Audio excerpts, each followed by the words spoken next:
Soomaaliya cudud qaran diyaarintooda si weyn u socota waxay ku soo jeedaan dhulkii ay u dhasheen ciidii xuduntoodu tiilay waxay soo socdaan iyagoo ku gaashaaman qalab iyo aqoonba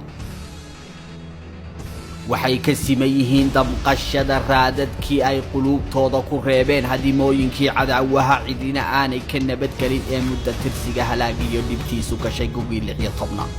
Soomaaliya waxa gabaabsi ah warwar kasta oo hore looga qabay in mar uu laga kaco halkii lagu kufay daraad nayaayira dhab loo jeedaalinaya la isla wada yaqiinsan yahay yidi diilo dadaal lagu kabay baa dhan kastaba ka socota Ismaaciidan oo deeliya xagal daac ka dheer yahay ayaa si xawliya ku socda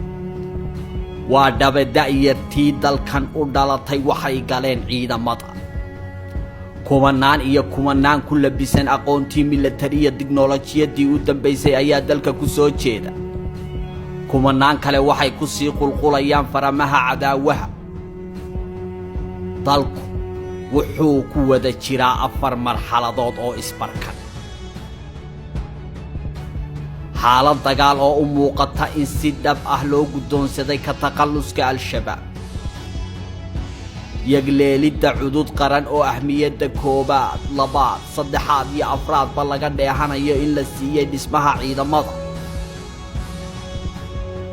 la dagaalanka musuqmaasuq iyo reform aan hal meel ku eekeen waxaa dheer intaasi tirtirka aragtiyihii guracnayda adduun weynaha idilkii ay ka wada haysteen Soomaaliya aan dhugane dhanka ciidamada si weyn ayaa shacabka Soomaaliyeed gudo iyo dibadba isha ugu haya in ciidamo dhismayaan in da'yartii dugsiyada sare iyo jaamacadaha ka baxay xafiisyada ay ka doorbideen dirayska iyo ciidanka in ciidamada xooga uu hoggaanka u hayo Generaal Daawud Allah u naxariistay dabadeed generaalkii labaad ee ugu da'da taariikhda ciidamada xooga dalka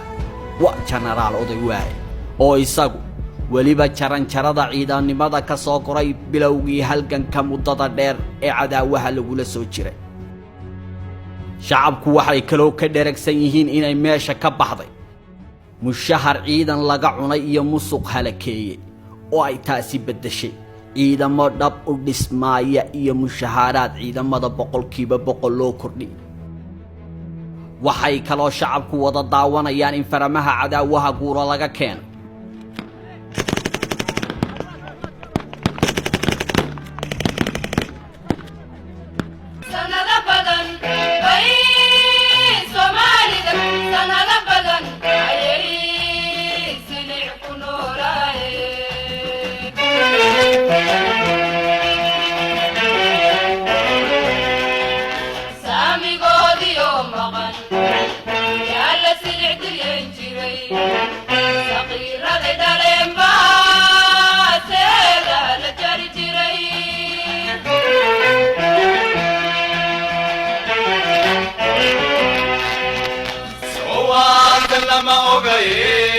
Sida xalku suwayahay socdaan lama garane soo ma jeestayaasha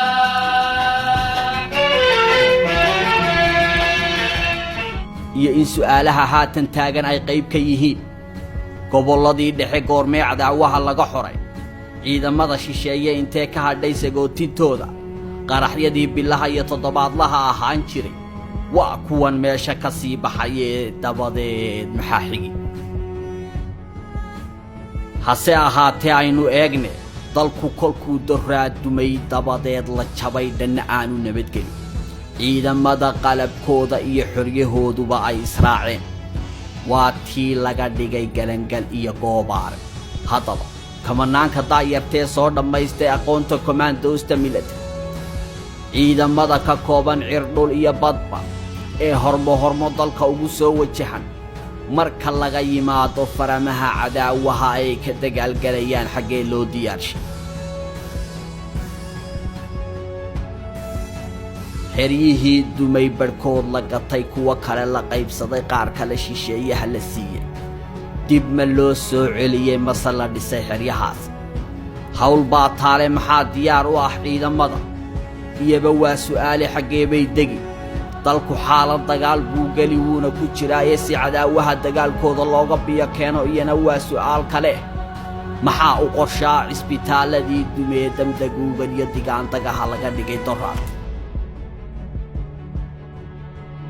tani waa caasimadda ummadda Soomaaliyeed ee Muqdisho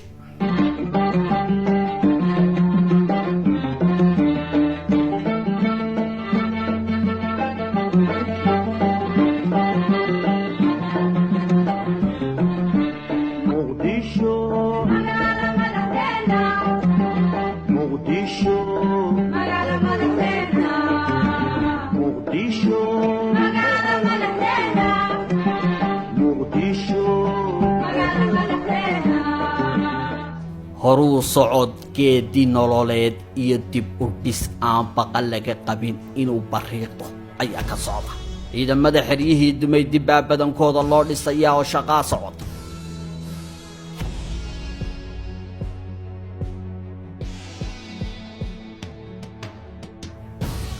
tani waa xeradii dimaayo oo diyaarinteeda waxba aanay ka dhinayn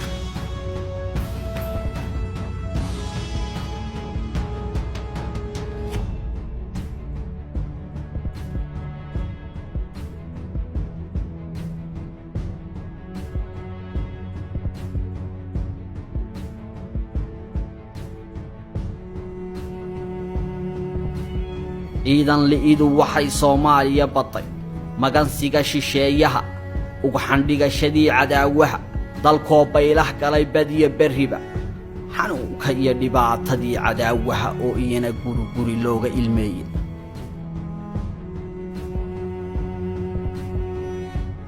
waxaynu diiradda wada jir u saari doonaa maxaa ka lilaahiya dib u soo noolaanshaha iyo diiladii naxashka saarnay